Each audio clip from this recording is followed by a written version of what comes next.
Perkenalkan, nama saya Siska Putri Amelia dengan NIM 858988863, Prodi PGSD, Pendidikan Guru SD, Universitas Terbuka. Pada kesempatan kali ini, yaitu saya akan menjelaskan tentang kelompok bahan makanan. Yang pertama bisa kita kelompokkan menjadi karbohidrat, kedua protein, ketiga lemak, dan yang keempat vitamin. Kali ini saya akan membahas tentang pengelompokan bahan makanan yaitu karbohidrat. Karbohidrat adalah sumber utama bagi tubuh kita. Di dalamnya terdapat karbon, hidrogen, dan oksigen. Adapun contoh dari karbohidrat yaitu jagung, singkong, nasi, tepung terigu, dan kentang. Lalu yang kedua ada zat protein. Zat protein ini berfungsi untuk pertumbuhan dan perbaikan sel-sel dalam tubuh. Contoh bahan makanan yang mengandung protein yaitu yang pertama telur, susu, tahu, dan kacang-kacangan. Yang ketiga yaitu zat vitamin.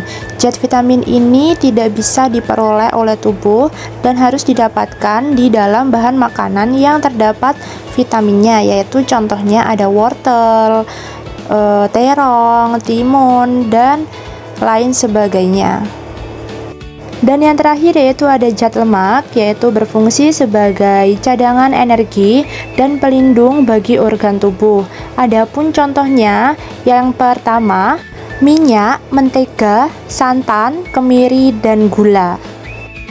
Untuk materi selanjutnya yaitu membahas tentang menu makanan 4 sehat 5 sempurna.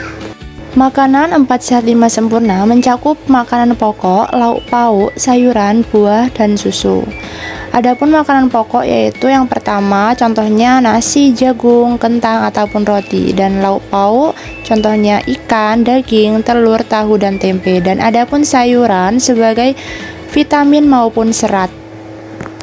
Buah yaitu sumber vitamin juga mineral untuk mendukung daya tahan tubuh, dan adapun susu pelengkap sebagai nutrisi tambahan bagi tubuh kita. Untuk menu makanan yang pertama yaitu sup.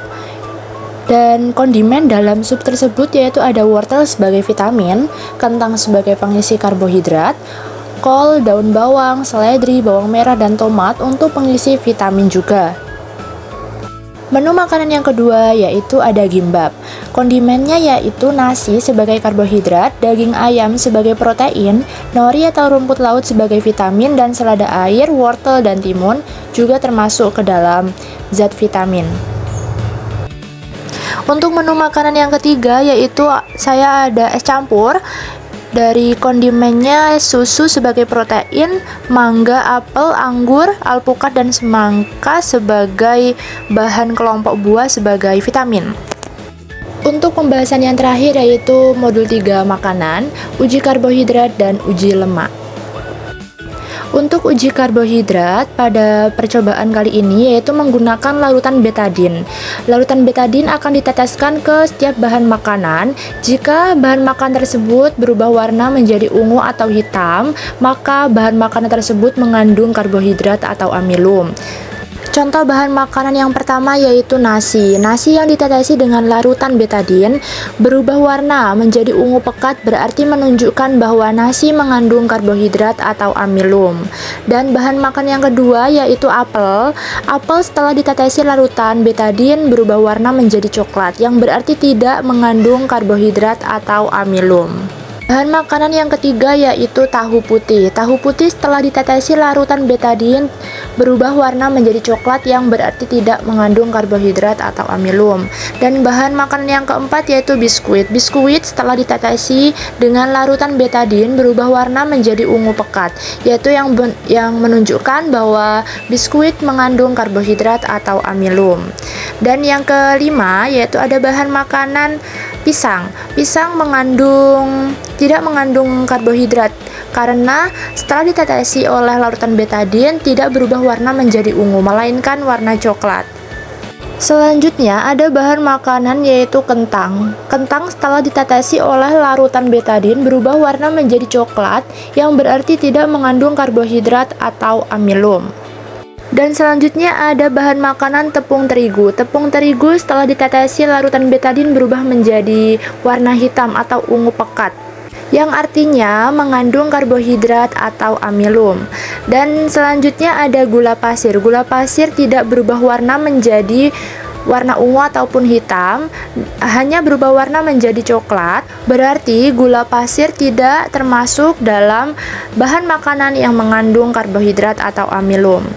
Selanjutnya ada bahan makanan margarin. Bahan makanan margarin ini setelah ditetesi larutan betadin berubah warna menjadi coklat, yang berarti tidak mengandung karbohidrat atau amilum. Dan yang terakhir yaitu telur rebus. Telur rebus ini setelah ditetesi oleh larutan betadin tidak berubah warna menjadi ungu atau kehitaman, karena tidak mengandung karbohidrat atau amilum. Selanjutnya ada pula uji lemak. Uji lemak ini menggunakan kertas sampul, lalu bahan makanan yang sudah disiapkan akan dioleskan ke buku sampul tersebut, lalu dibiarkan 10 menit. Jika buku sampul tersebut meninggalkan noda transparan, berarti bahan makanan tersebut mengandung zat lemak. Contohnya pada bahan makanan kemiri, setelah didiamkan selama 10 menit, membekas noda transparan di buku sampul, yaitu menandakan kemiri mengandung zat lemak. Lalu ada bahan makanan margarin juga yang mengandung lemak.